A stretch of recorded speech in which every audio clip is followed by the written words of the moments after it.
Hello दोस्तों, good morning. स्वागत है एक बार फिर से आप सभी का एमजेटी एजुकेशन में। साथियों, आज है 21 जून और आज का दिन बहुत ही खास है क्योंकि आज है अंतर्राष्ट्रीय योग दिवस।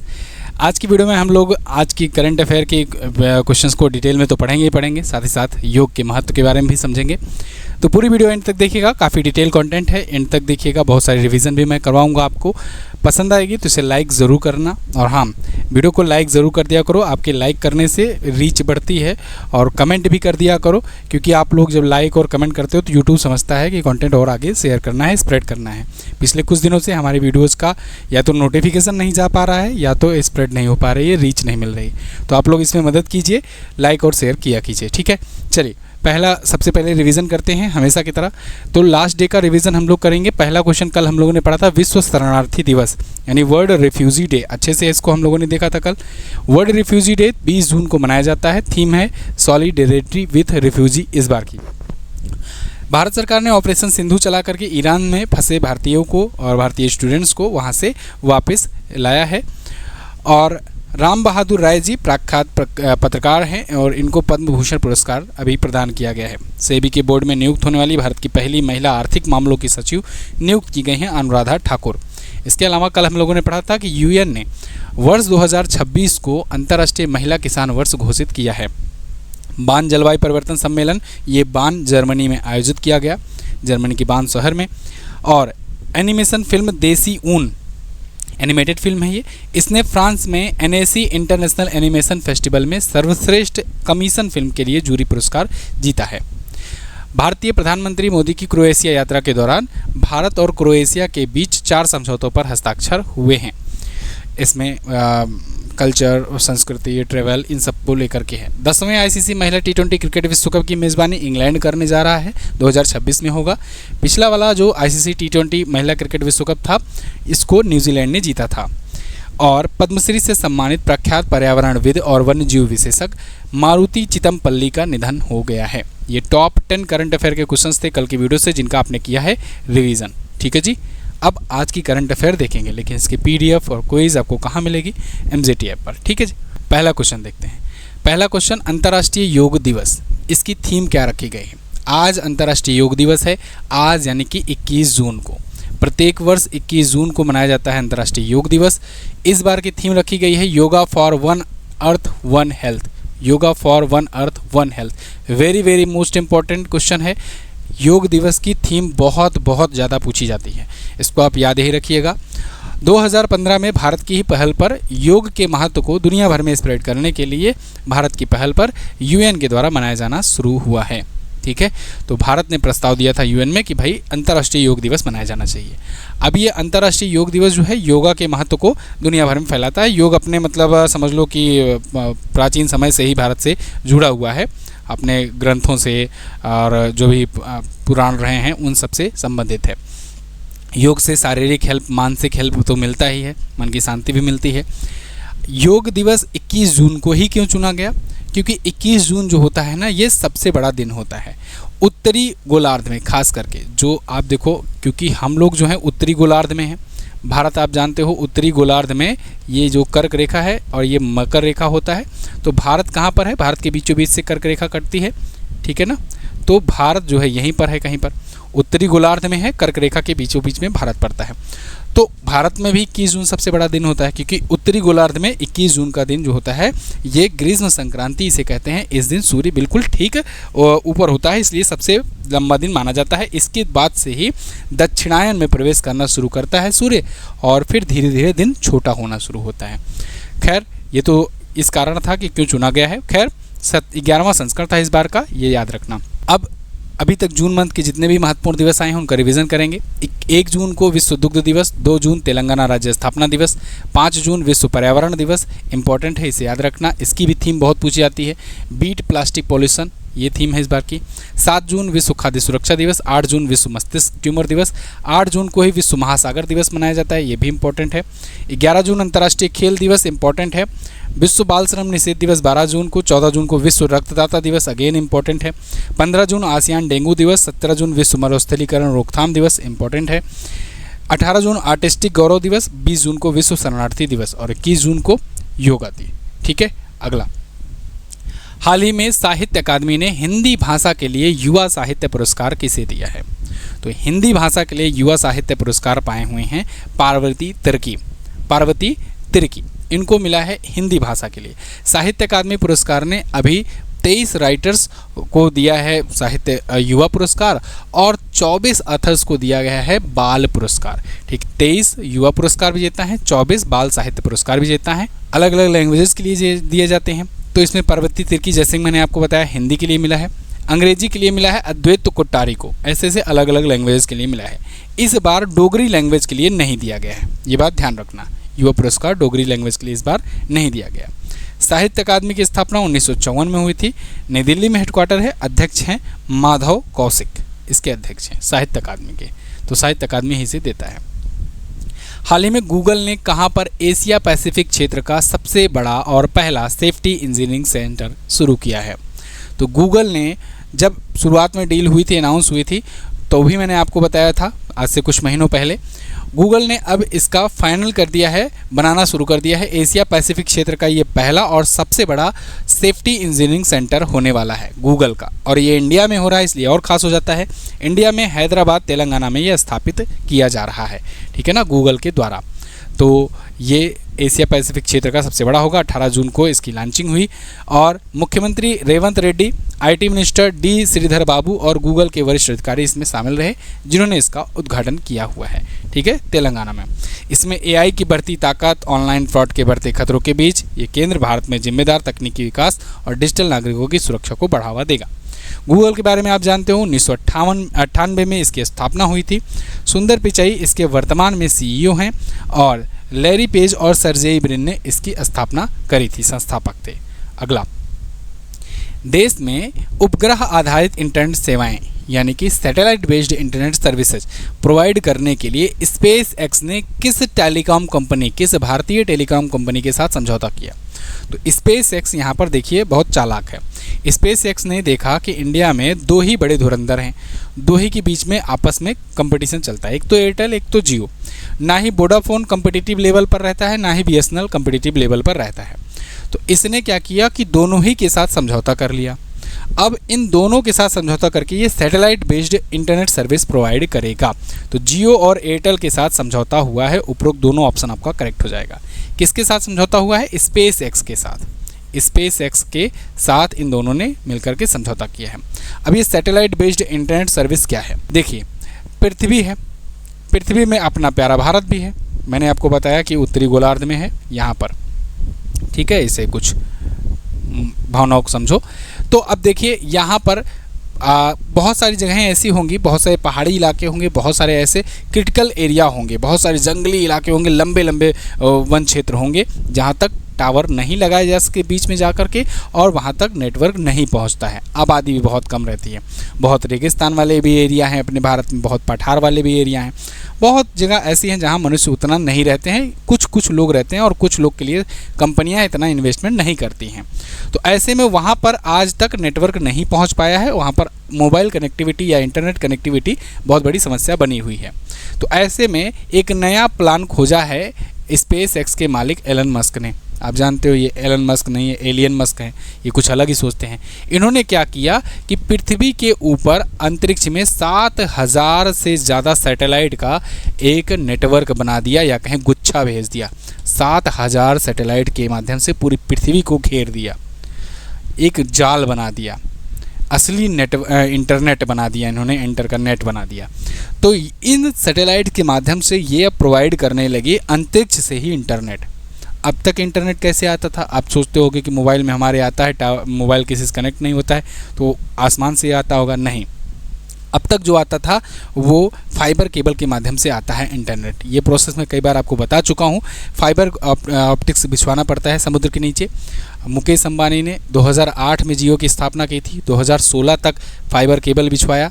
इन्होंने समुद्र में। उसके बाद 2016 में जाकर जियो की लॉन्चिंग हुई, तब जाकर के 4G आया, ठीक है ना। उसके बाद ये BSC और MSC के थ्रू उसके बाद BSC के थ्रू जो BSC टावर होते हैं उनके थ्रू हम लोग के पास इंटरनेट पहुंचता है, ठीक है। जो पहुंचता है वहां तक तो ऑप्टिकल फाइबर के माध्यम से कनेक्टिविटी होती है। खैर, अब ये चीज़ें सब सिस्टम चेंज कर दिया एलन मस्क ने कहा कि हम डायरेक्ट अंतरिक्ष से ही प्रोवाइड करेंगे। आप कहीं भी रहो, किसी भी पहाड़ी क्षेत्र में रहो, किसी भी जंगल में रहो, या समुद्र में कई बार बहुत लंबी दूरी तक चले जाते हैं लोग, जो नाविक वगैरह होते हैं, तो वो लोग सैटेलाइट फ़ोन यूज़ किया करते थे। तो अब वही सैटेलाइट फ़ोन अभी इनका एक प्रकार से सैटेलाइट नेटवर्क के रूप में काम करेगा।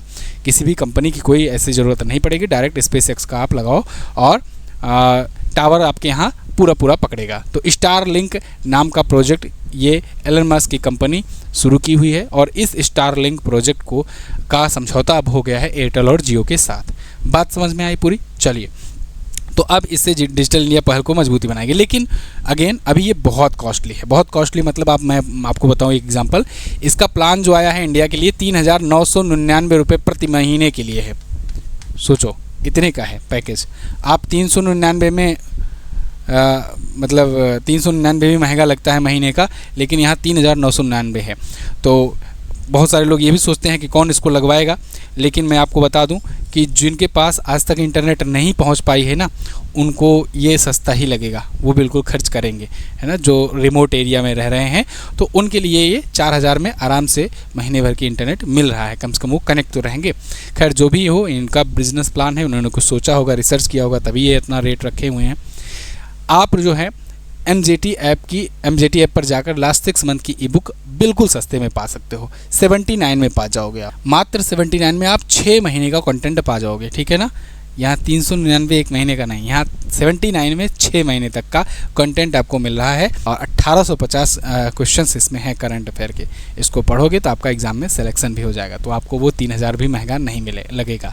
खैर, चैप्टर वाइज इसमें प्रश्नोत्तर माध्यम में कंटेंट होता है, और जो लोग रेगुलर लेते हैं ई बुक उनको तो पता है कंटेंट किस प्रकार से है, तो उनके लिए ई बुक लॉन्च की गई है। जो लोग नहीं जानते हैं इस ई बुक के बारे में, और या फिर 79 भी महंगा लग रहा है, तो उनके लिए 20 रुपये का 1 मंथ का आप लीजिए, या फिर सैंपल भी दिया गया है, आप जाकर फ्री सैंपल डाउनलोड कीजिए ऐप पर, उसके बाद उसको रीड कीजिए, देखिए किस प्रकार का कंटेंट होता है, तब आकर के आप ये 79 रुपये भी इन्वेस्ट कीजिए, अगर आपको 79 भी महंगा लगता है तो, ठीक है। तो ये सारे ऑप्शन आपको मिलेंगे MJT ऐप पर बेस्ट ई बुक सेक्शन में।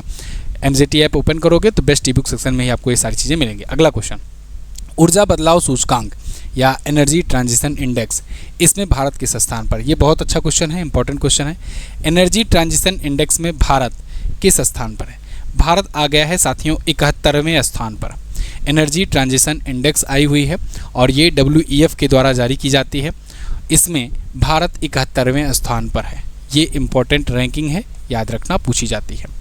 पिछले वर्ष 63वें पर थे हम लोग, इस बार थोड़ा सा और गिरावट आई है, 71वें पर पहुँच गए हैं एनर्जी ट्रांजिशन इंडेक्स में।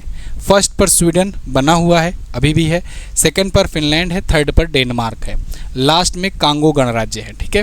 टोटल 118 देश है, इसमें 101वें नंबर पर पाकिस्तान है, 17वें नंबर पर अमेरिका है, और चाइना जो है वो 12वें स्थान पर है, ठीक है। भारत 71वें पर है। एनर्जी ट्रांजिशन इंडेक्स रहा। ऐसे बहुत सारे इंडेक्स हैं जो पूछे जाते हैं एग्जाम में। NTPC एग्जाम में लगातार कई इंडेक्स पूछे गए, कई शिफ्ट में, आप यहाँ से रिवीजन कर सकते हो। जैसे विश्व प्रसन्नता सूचकांक आया था, उसमें इस बार भारत 118वें पर है। मुक्त भाषण सूचकांक में 24वें पर है। ग्लोबल टेररिज्म इंडेक्स में, टेररिज्म प्रभावित देशों के इंडेक्स में 14वें पर है। वैश्विक अर्थव्यवस्था रैंकिंग में हम लोग 5वें पर थे, अब चौथे पर आ गए हैं। ग्लोबल फायर पावर इंडेक्स में चौथे पर हैं। जलवायु जोखिम सूचकांक में 6ठे पर। भ्रष्टाचार धारणा सूचकांक में 96वें पर। लॉजिस्टिक प्रदर्शन सूचकांक में 38वें पर। ग्लोबल फायर पावर इंडेक्स में अगेन चौथे पर। एडलमैन की ट्रस्ट बैरोमीटर रैंकिंग में तीसरे पर, ठीक है। अगला, हाल ही में किसको मैसाचुसेट्स इंस्टीट्यूट ऑफ टेक्नोलॉजी का अगला प्रवोस्ट नियुक्त किया गया? मैसाचुसेट्स इंस्टीट्यूट ऑफ टेक्नोलॉजी यानी MIT दुनिया की सबसे टॉप लेवल की यूनिवर्सिटी मानी जाती है। इसके नए प्रवोस्ट नियुक्त किए गए हैं कौन? अनंथा चंद्रकासन। प्रोफेसर अनंथा चंद्रकासन यहाँ पर आपको दिख रहे हैं। ये MIT के मैसाचुसेट्स इंस्टीट्यूट ऑफ टेक्नोलॉजी के नए प्रवोस्ट नियुक्त किए गए हैं। जैसे अपने यहाँ चांसलर, वाइस चांसलर टाइप के पद होते हैं, वैसे यहाँ पर होते हैं प्रोवोस्ट। ठीक है, तो नया प्रोवोस्ट नियुक्त किया गया है इनको। 1 जुलाई से ये अपना पद ग्रहण करेंगे। सिंथिया बर्नहार्ट का स्थान लेंगे, मतलब कि इनकी जगह पर ये आएंगे। अब चूंकि ये भारतीय मूल के हैं तो हो जाता है इंपॉर्टेंट। ठीक है, तो भारतीय मूल के ये शिक्षाविद बन गए हैं इस प्रतिष्ठित पद पर पहुंचने वाले। MIT स्कूल ऑफ इंजीनियरिंग के डीन हैं 2017 से।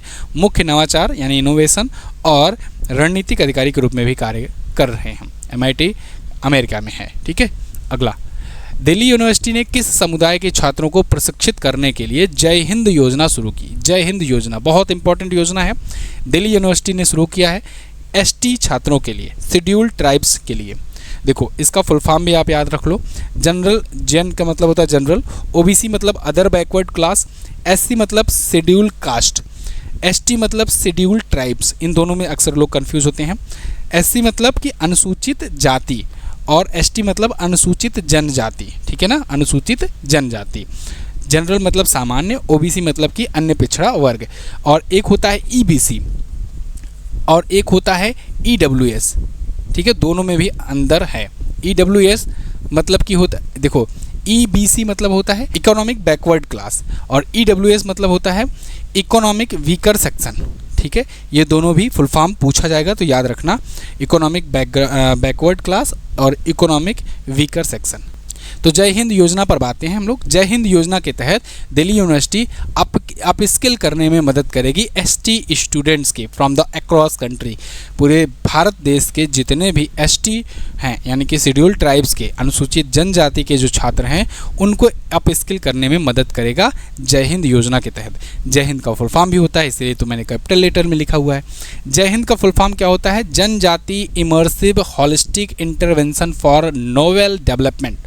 फिर से सुन लो, जनजाति immersive holistic intervention for novel development. ठीक है, इस योजना के तहत ST छात्रों को एम्पावर किया जाएगा, उनको अप स्किल किया जाएगा।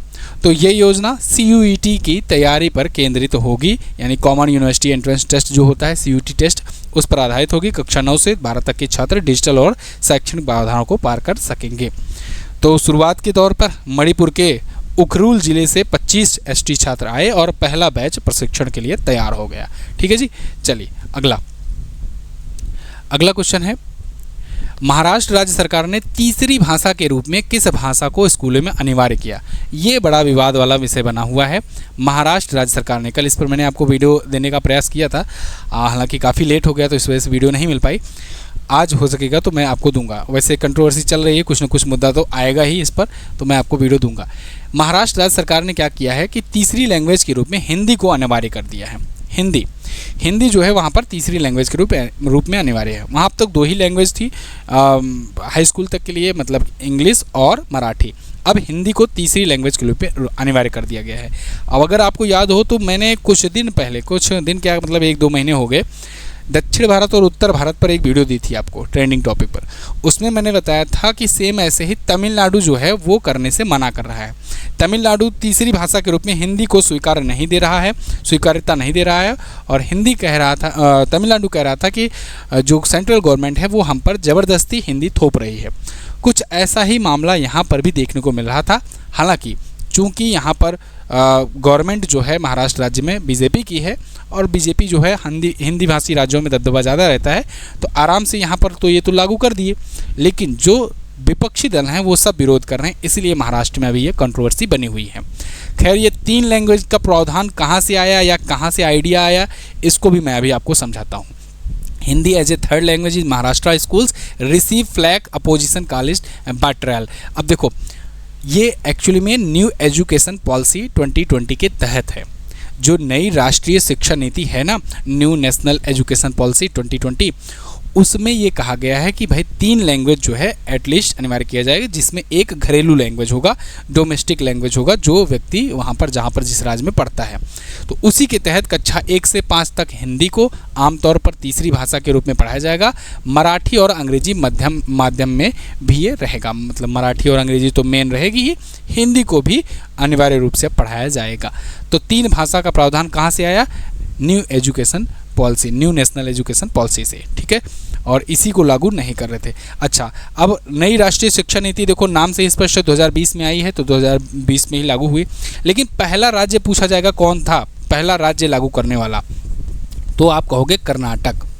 कर्नाटक जो है ये पहला राज्य था लागू करने वाला।